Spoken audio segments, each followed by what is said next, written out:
Today we're going to begin the finish of the floor, and to get that checkerboard shape I resort to a ruler and a vanishing point to find the area that will give me the right perspective on those individual blocks that form the checkerboard shape on the floor. Starting at the vanishing point and using my ruler, I'll take a space that is about 3 inches from the center line, the one that goes straight up and down, and I'll mark the second one. Then I'll go to the left of the center line, line it up with the vanishing point, and strike another one in about the same distance to the left. And I'll continue this right and left until the entire floor has sort of a fan shape across it to give me the diminishing shape of those checkerboards as they go from the front of the canvas receding into the distance.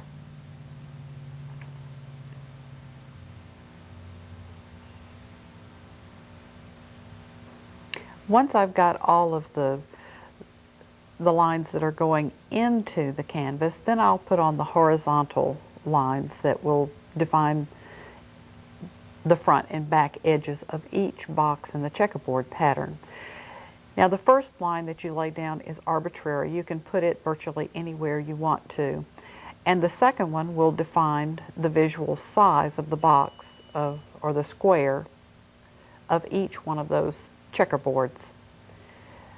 Once you go into the background, however, after these first two lines, each successive horizontal line should be closer to the previous one. This will give you the recession and the visual recession in space that these checkerboards actually exhibit. When I begin to lay them on, I'm going to put them on with a thin glaze of ivory black thinned with liquid.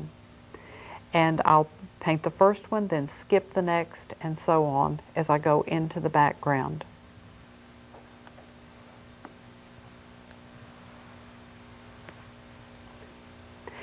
Moving on to the lamps.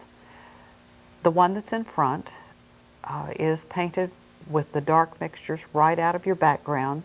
At this point, we're repeating colors that we've used everywhere else. We started this a long time ago, but especially now in the finishing stages, we want everything that we do in this detailed area, whether it was in the tapestry or in some of these secondary items, we want them to fit within the composition and not separate from them. So one of the ways we do that is to paint all of these smaller items with colors that came right out of previously painted areas. So the brown from the background will form the darks for this lamp. The lights will come right out of the flesh tones. This could be your number 5 mix, perhaps lightened with just a little bit of Cad Yellow Deep, but still within the same family of colors that we found in those flesh tones.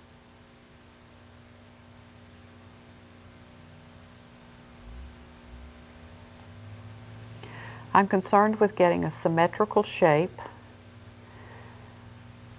and creating a form that has volume and space but doesn't have edges that are so hard that it doesn't feel like it's inside the atmospheric space of this tower room.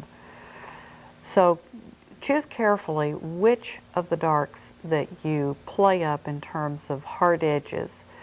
Many of the darks will be lost into the area behind it.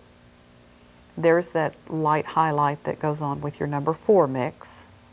Same thing on the top, on the lid of the lamp, on the spout, and ultimately on the handle.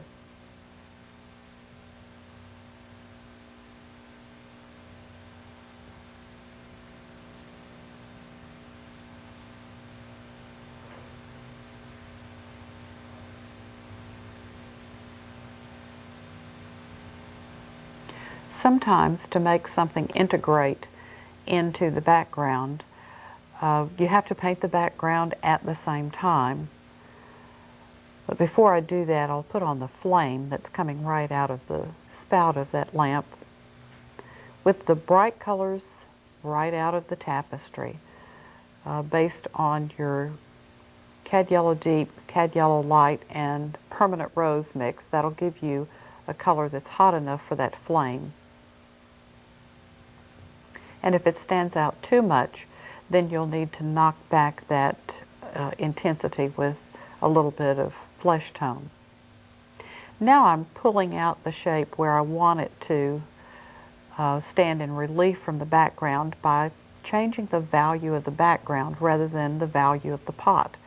To give it a little bit more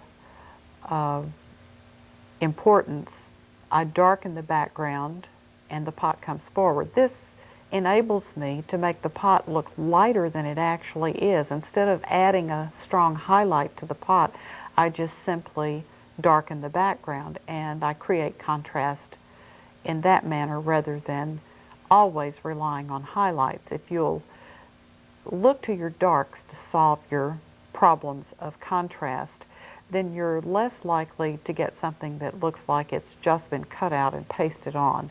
It'll feel like it belongs more inside the composition. As a last detail, I add what appears to be some kind of chain that supports the pot. It's hanging from something on the ceiling. I'm not going to make chain loops, but it's either a leather thong or a piece of chain that holds that pot suspended from the ceiling.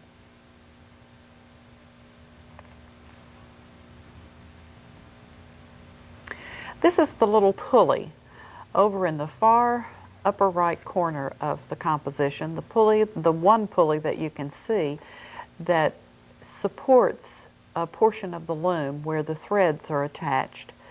This pulley has some sort of device that is also suspended from the ceiling. We can't tell exactly what it is, but it's a long arm, and then down below it is the wheel of the pulley, which I darken so that it virtually disappears into the background. There's just a hint of this pulley there. It's amazing what the human mind can imagine with given so little information. And going back to the number 4 and the number 6 mixes, those are as light as you ever need to go to get a highlight in that extremely dark area over there in that upper corner. The other side of the pulley is what really makes this form understandable when we have the two edges sort of like a yo-yo that round. And ultimately when the rope that holds the structure is pulled down from the pulley to this bar that supports all of the thread, then we know what it is in fact. And again, I find that that's easiest to paint with the blade, the straight blade of a palette knife.